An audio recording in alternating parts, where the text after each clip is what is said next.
After a few months of getting the machine shop to return the engine block, we were able to reassemble the engine and paint it. And I like to not paint the bolts, make it look maybe a little more professional with not painting everything like it was painted in the car. So everything is finished. Married the transmission with the engine. I'm really happy with the way everything's turned out so far. Looks like new.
One of the difficult parts about the motor was the oil pump, and the new style oil pump is a little larger, and I had to hog out some of the retainer cup on the back mounting plate so that it all fit together, and just grind a little bit on the oil pump. After we got all that done, it fit pretty well, no problems with that. All the bolts I had, so I just had to clean them up. And lastly to do is I need to polish out the valve cover. I've elected to keep the cast aluminum valve cover that came with the motor and the car. And so with that, I'll buff that out and polish it to a mirror shine. And I've got the air cleaners, the original air cleaners have all been powder coated. They look fantastic. So that'll show very well. I haven't got them installed on the engine yet, only because I don't want them to get dinged up as I move the engine around in the shop. Still some parts to buy on the engine, of course. The water pump is missing, and I just haven't purchased it yet, just because I wanted to buy some other parts before that. And yeah, so really happy with everything so far.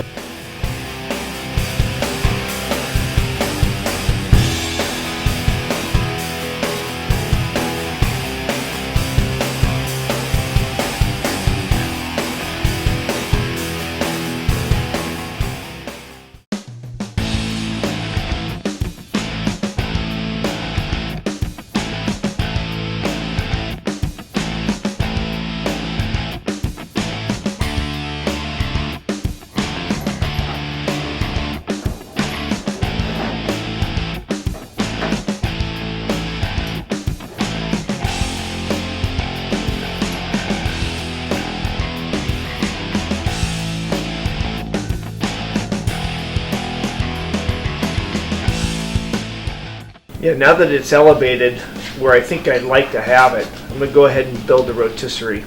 And the rotisserie will just be maybe some glorified engine stands bolted together so that I can rotate the body and replace the panels.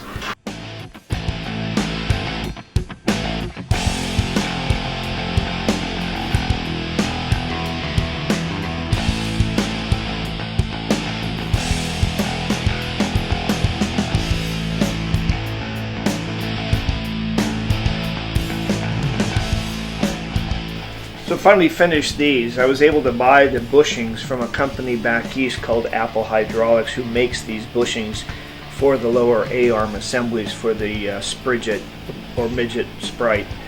I think he charged me like $35 a set. Again, you could send these out and get them rebuilt, but that's no fun. I wanted to rebuild them myself, and since they were in good condition, maybe some pitted by rust, I decided to go ahead and finish them. So I heated them up and broke the silver solder, and you can see these are some of the old bushings that came out of it. There's a right and a left. And with the instructions to use an old fulcrum pin to hold them in place while you solder, they worked out very well. I was able to solder them back almost like factory, and then I powder coated the whole unit so that it's got a durable coat, and saved myself quite a bit of money with purchasing the units. The silver solder was fairly expensive in itself. I'm into both A-arms, just about $130. The kit's just about ready to go. I've made sure that the spacing is correct for the pin, and I've got the new fulcrum pin to go inside there.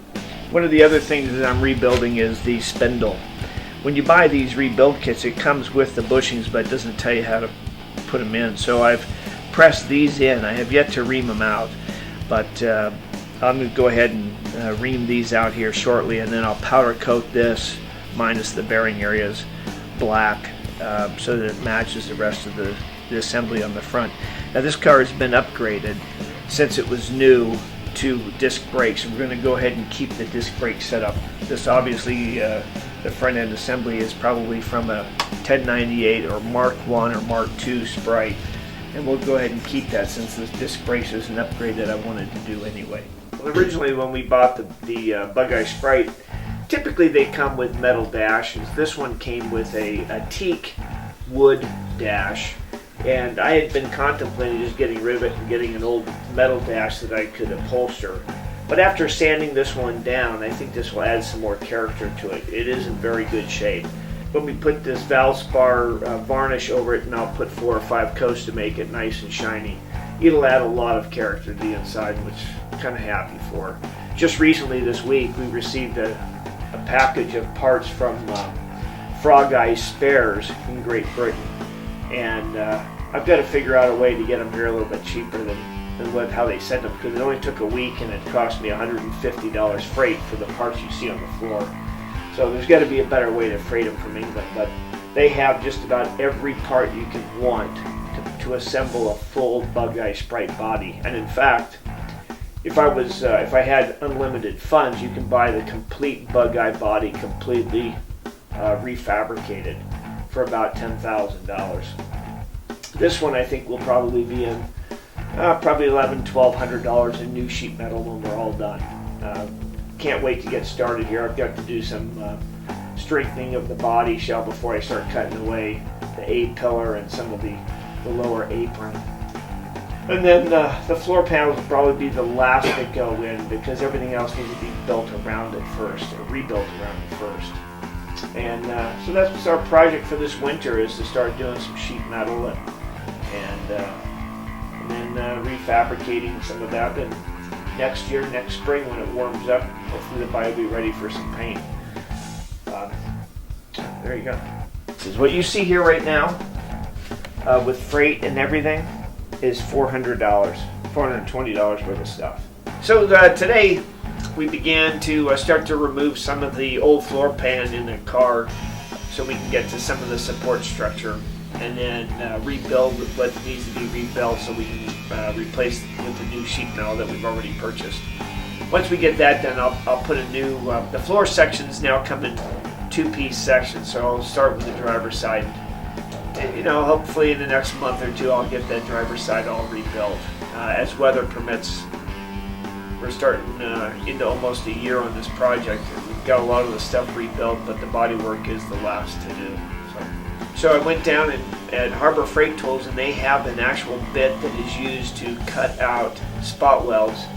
And for $4.95, it was a fantastic investment. Did a great job rather than just using a drill bit. Real pleased with that. I bought an extra one so when that one wears out. And we got into the one structure, the one cross member that is used to jack up the car. There's a little bit of rot. I'm going to replace some of the parts of it, but I won't be replacing the whole unit. Some of this right here, I'll cut into here and then bend me a new piece. Might cut it right along that seam there, as a matter of fact, and rebuild this piece. So after a long period of time, we did finally get the bushings installed in properly, seated right. Did screw up a couple of bushings along the way and had to order some new ones. Thankfully, they do sell them individually. I went ahead and read online there are reaming tools available to line bore the spindle bushings, but nobody has them in stock, and I just didn't feel the need to spend a few $100s for one. So I also read there where people have used old spindles or spindle axles and grooved them and made their own reaming tool.